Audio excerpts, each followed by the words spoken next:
Hello and welcome to NCERT camp. इस video में हम लोग देखेंगे सीबीएसई क्लास 12 पॉलिटिकल साइंस की क्विज नंबर 7। आगे बढ़ने से पहले मैं आपसे रिक्वेस्ट करूंगा कि अगर आपने अभी तक चैनल सब्सक्राइब नहीं किया है तो चैनल को सब्सक्राइब करें। इसके अलावा अगर आपकी कोई भी डाउट एंड क्वारी अगर होती है तो डिस्क्रिप्शन में टेलीग्राम ग्रुप की लिंक है, आप वहां जुड़ के मुझसे क्वेश्चन पूछ सकते हैं। चलिए शुरू करते हैं। Question number 1, which of the following was not a member of NATO. आपको ये बताना है कि इनमें से कौन से कंट्री जो है वो नाटो के मेंबर नहीं थे। USA, England, France, Sweden. आप लोग जल्दी से इसकी आंसर जो है वो कमेंट करके आप बताओ, और इन सभी क्वेश्चंस की आंसर वीडियो के एंड में आपको मिलेगी। ओके, आपने आंसर कर दिया होगा। आगे बढ़ते हैं। Question number 2, find correct. आपको सही स्टेटमेंट फाइंड करना है। International organisation are the answer to everything. World में जितने भी इश्यूज है, जो भी प्रॉब्लम्स है, इन सबको सॉल्व करना है तो इंटरनेशनल ऑर्गेनाइजेशन है। दूसरा statement, international organisation with the help with the matter of war and peace. International organisation जो है ये वर्ल्ड में कहीं पे भी वॉर या वॉर रिलेटेड इश्यूज होती है तो उसको शांत करने में, पीस स्टैब्लिश करने में अपना रोल प्ले करती है। आपको करेक्ट बताना है। ओनली वन, ओनली टू, दोनों ही करेक्ट है या फिर इनमें से कोई भी करेक्ट नहीं है।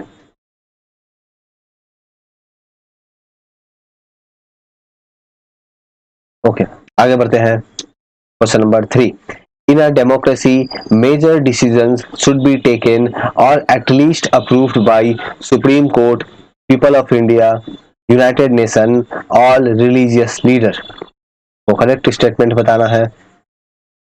आप लोग जब आप अपने आंसर बताओ तो क्वेश्चन नंबर के साथ में आपको अपने कमेंट जो आंसर जो है वो कमेंट करनी है। आगे बढ़ते हैं।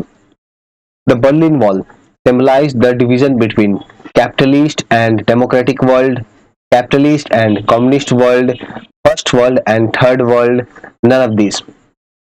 अच्छा, आप लोग मुझे ये भी जरूर बताना कि थर्ड वर्ल्ड कंट्री जो है, आप लोग चलो ये मुझे बताओ कि इंडिया जो है वो कौन सी वर्ल्ड में आता है, first world, second world, third world.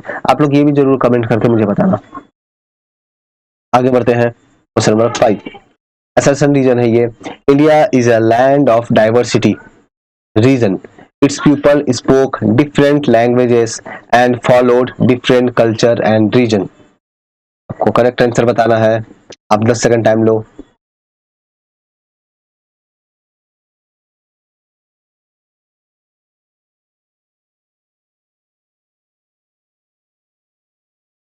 Okay, आपने आंसर जरूर कर दिया होगा। आगे बढ़ते हैं। Question number 6, find correct.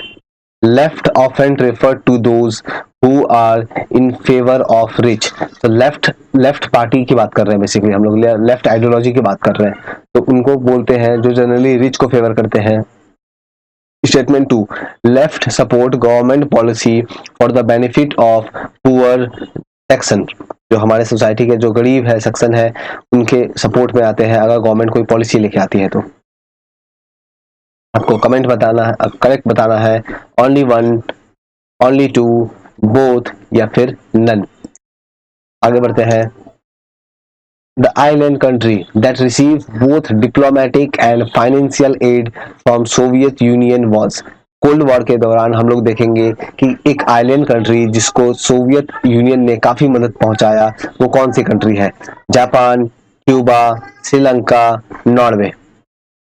तो सही आंसर बताना है जापान, क्यूबा, श्रीलंका, नॉर्वे। आगे बढ़ते हैं क्वेश्चन नंबर 8 की तरफ। Two nation theory is proposed by. Two nation theory किन्होंने प्रपोज किया था?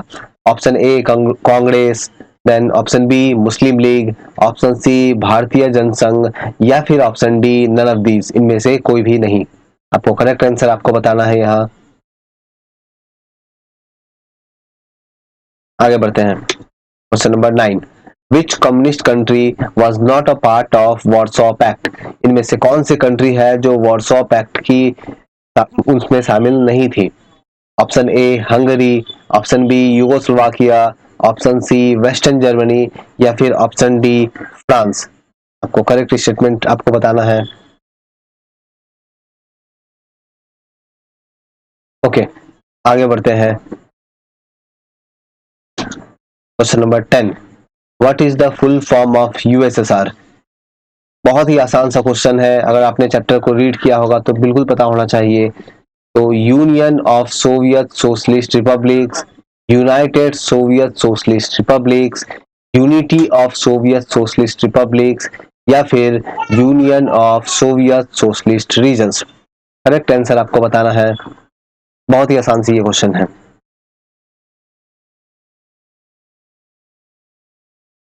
ओके, आगे बढ़ते हैं क्वेश्चन नंबर 11 की तरफ। UN, United Nation Organization, was set up through a signing of United Nation Charter by dash number of states। तो कितने स्टेट्स ने मिलकर यूनाइटेड नेशन की चार्टर को साइन किया और यूनाइटेड नेशन का गठन किया, यूनाइटेड नेशन का फॉर्मेशन किया? 51, 100, 81 या फिर 12?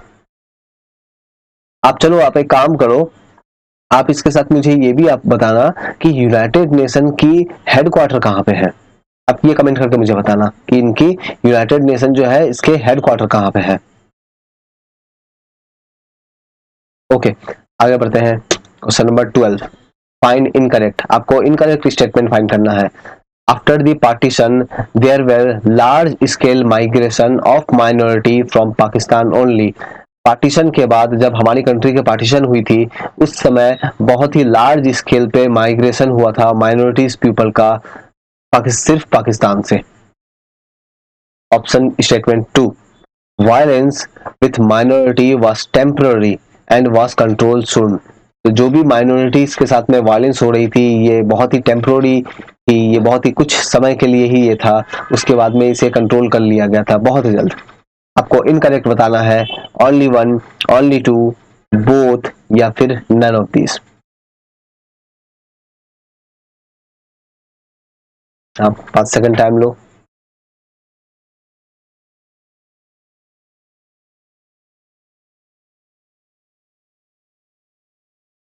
ओके, आपने आंसर कर दिया होगा। आगे बढ़ते हैं क्वेश्चन नंबर 13 की तरफ।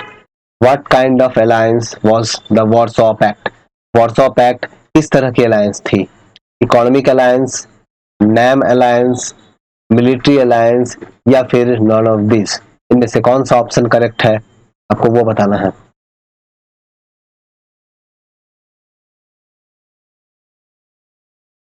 ओके, आगे बढ़ते हैं। फाइंड करेक्ट, करेक्ट स्टेटमेंट आपको बताना है। There was a consensus on one point among the people of India that development could not be left to private actors. हमारे कंट्री में लोगों का मानना ये था कि डेवलपमेंट का काम जो है ये प्राइवेट लोगों के ऊपर में छोड़ा नहीं जा सकता है। Statement 2, people of India do not wanted government to take lead position in development.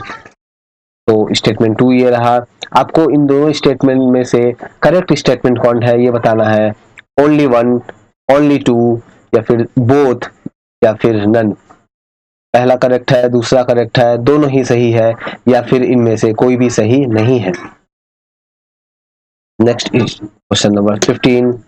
Antonio Guterres was the United Nation high commissioner for.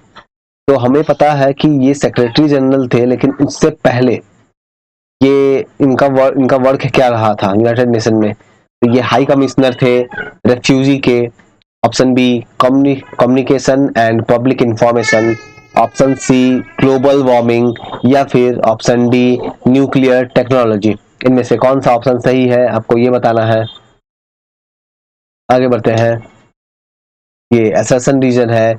USSR installed nuclear weapons in Cuba. USSR ने न्यूक्लियर वेपन्स क्यूबा में install किया। Reason क्या है? USSR was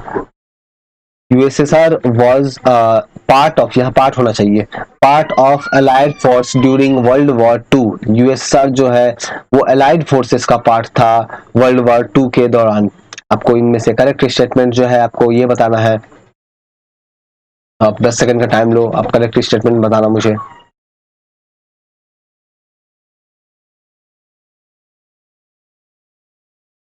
okay, आपने answer जरूर कर दिया होगा। आगे बढ़ते हैं। Find correct. After independence all states were free to join either India or Pakistan or remain independent।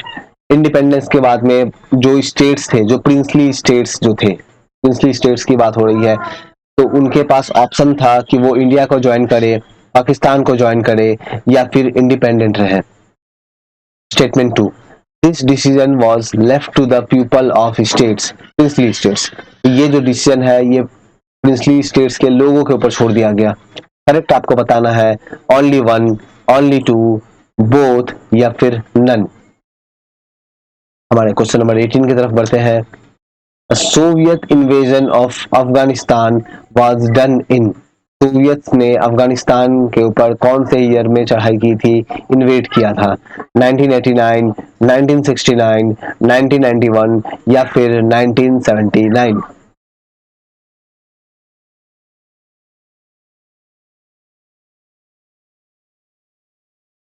आप मुझे अफगानिस्तान की कैपिटल आप मुझे बता सकते हो? बिकॉज अफगानिस्तान हाल फिलहाल काफी न्यूज में रहा है, आप लोगों ने भी जरूर काफी कुछ न्यूज में देखा होगा अफगानिस्तान के बारे में। इसकी कैपिटल क्या है? क्वेश्चन नंबर 19 की तरफ बढ़ते हैं। इनकरेक्ट फाइंड करना है आपको।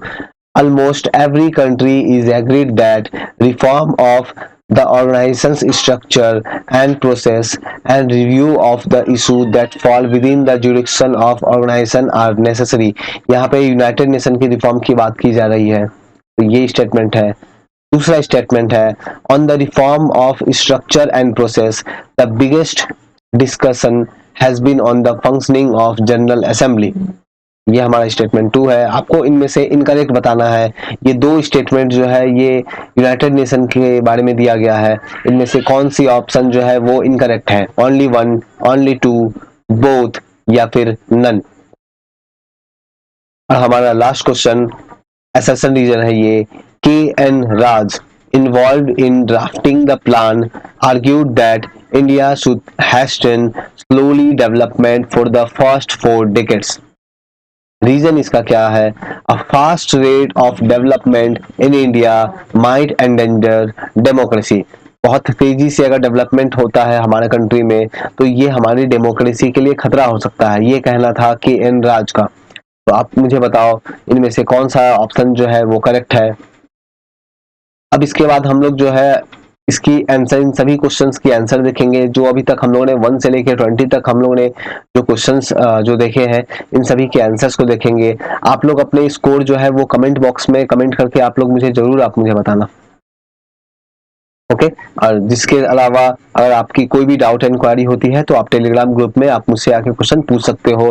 डिस्क्रिप्शन बॉक्स में टेलीग्राम ग्रुप की लिंक दी गई है। तो ये हमारा आंसर है, आप लोग जरूर मैच करके आंसर बताना मुझे कि आपकी कितनी स्कोर आती है।